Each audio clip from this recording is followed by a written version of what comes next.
அன்புள்ளம் கொண்ட அக்ஷரா அண்ணாமலை சேனல் நண்பர்களுக்கு எனது பணிவான வணக்கங்கள். என் பேர் அனந்த நாராயணன். நான் மன்னார்குடிகிட்ட இருக்கக்கூடிய பாமணி அமிர்தநாயகி அம்பிகா சமேத நாகநாத சுவாமி கோயிலில் பூஜை பண்ணுறேன். நான் ஒரு கடந்த 20 வருஷமாக ஜாதக பலன்கள் எல்லாருக்கும் சொல்லிட்டு வந்துட்டுருக்கேன். அந்த வகையில் நம்ம அக்ஷரா அண்ணாமலை சேனலுக்கு நம்ம ஜூலையில் ஒவ்வொரு ராசிக்கும் எப்படி இருக்குது அப்படின்னு பார்க்க போகிறோம். பொதுவாக இந்த ஜூலை மாதத்தில் என்னென்ன கிரகங்களினுடைய சூழ்நிலைகள் அப்படின்னு பார்த்தோம்னா, 13ஆம் தேதி ஜூலை மாதம் 13ஆம் தேதி சனி பகவான் வக்ரமாகிறார். இது எல்லாமே திருக்கணித பஞ்சாங்கப்படி நான் சொல்கிறேன். ஜூலை மாதம் 13ஆம் தேதி சனி பகவான் வக்ரமாகிறார். 16ஆம் தேதி ஜூலை 16 அன்னைக்கு சூரியன் கடகராசிக்கு போகிறார். அதே மாதிரி 18ஆம் தேதி கடகராசியில் இருக்கக்கூடிய புதன் வக்ரம் அடைகிறார். அதே மாதிரி 26ஆம் தேதி சுக்கிரன் மிதுன ராசிக்கு வரார். 28ஆம் தேதி சிம்ம ராசியிலேருந்து கன்னி ராசிக்கு செவ்வாய் பெயர்ச்சி ஆகுது. ஸோ இது இந்த மாதத்தில் கிரகங்கள் இருக்கக்கூடிய பொசிஷன்ஸ், கிரகங்களினுடைய நகர்வுகள், இது ஒவ்வொருத்தருடைய ஜாதகத்திலையும் எந்த மாதிரியான பாதிப்புகளை ஏற்படுத்துறது அப்படின்னு பார்க்க போகிறோம்.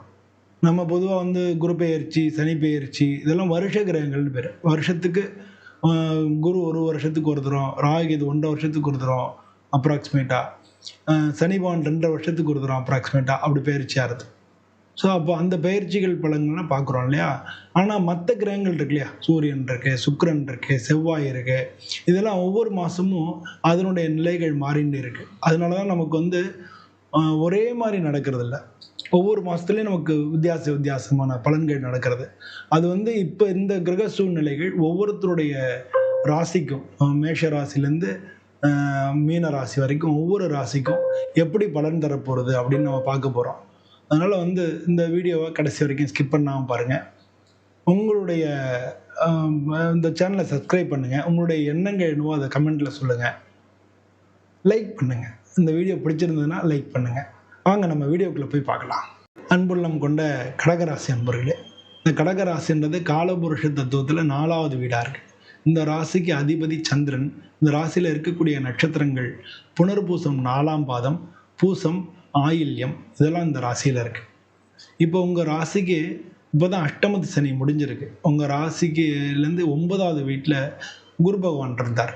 அதனால் புதிய வாய்ப்புகள், இடமாற்றங்கள், உத்தியோக மாற்றங்கள் இதெல்லாம் ஏற்கனவே நடந்திருக்கும்.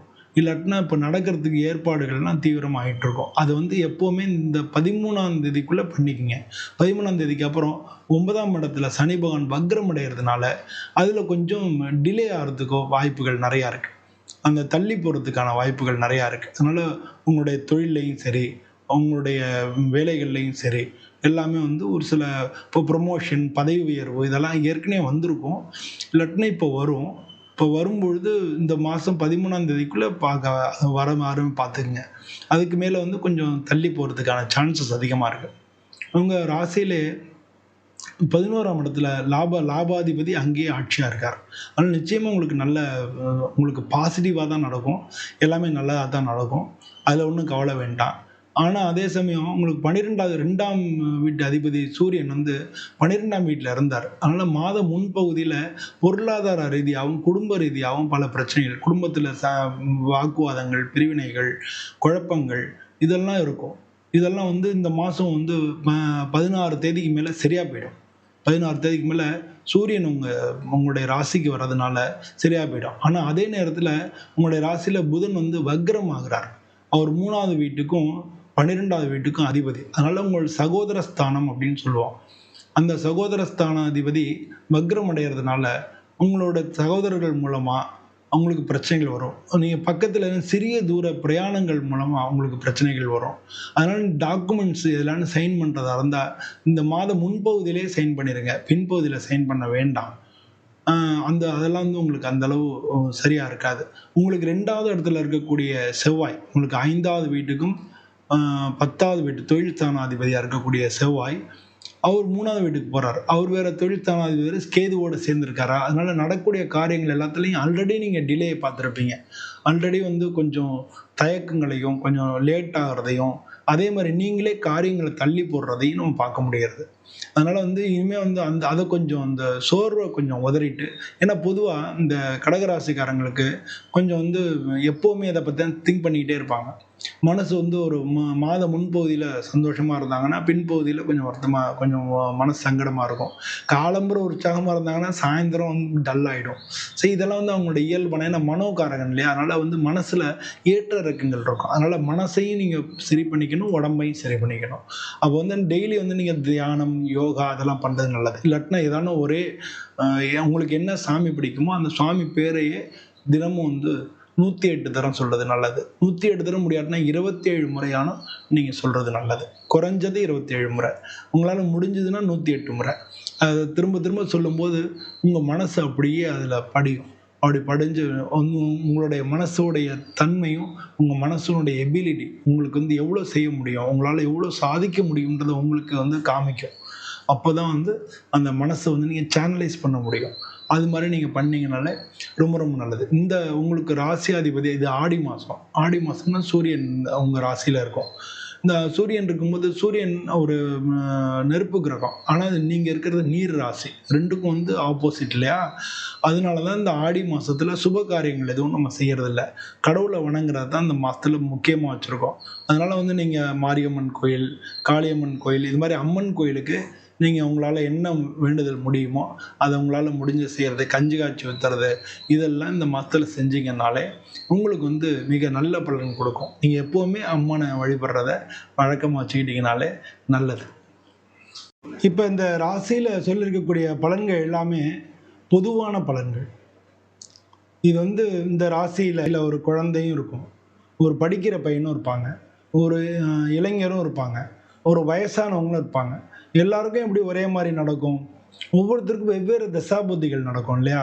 அதனால இது வந்து பொதுவான பலன்கள். இது வந்து உங்களுடைய ஜாதகத்த வச்சு பார்த்தா தான், உங்களுடைய இப்ப நடக்கக்கூடிய பலன்கள் முழுமையா தெரிஞ்சுக்க முடியும். இது வந்து ஒரு 30% வந்து கண்டிப்பா ஓரளவு எல்லாருக்குமே ஒத்து வரும்.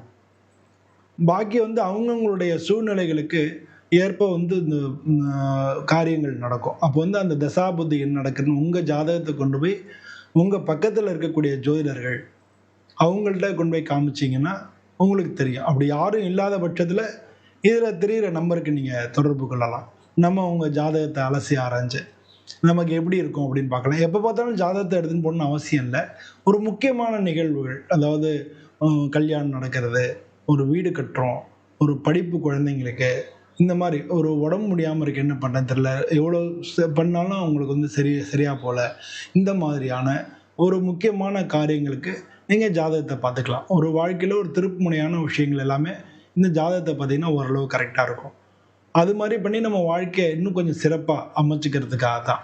ஒரு பிசினஸ்ல இன்வெஸ்ட் பண்றோம். இன்வெஸ்ட் பண்றதுக்கு முன்னால நம்ம வந்து ஒரு ஜாதகத்த கன்சல்ட் பண்ணலாம்.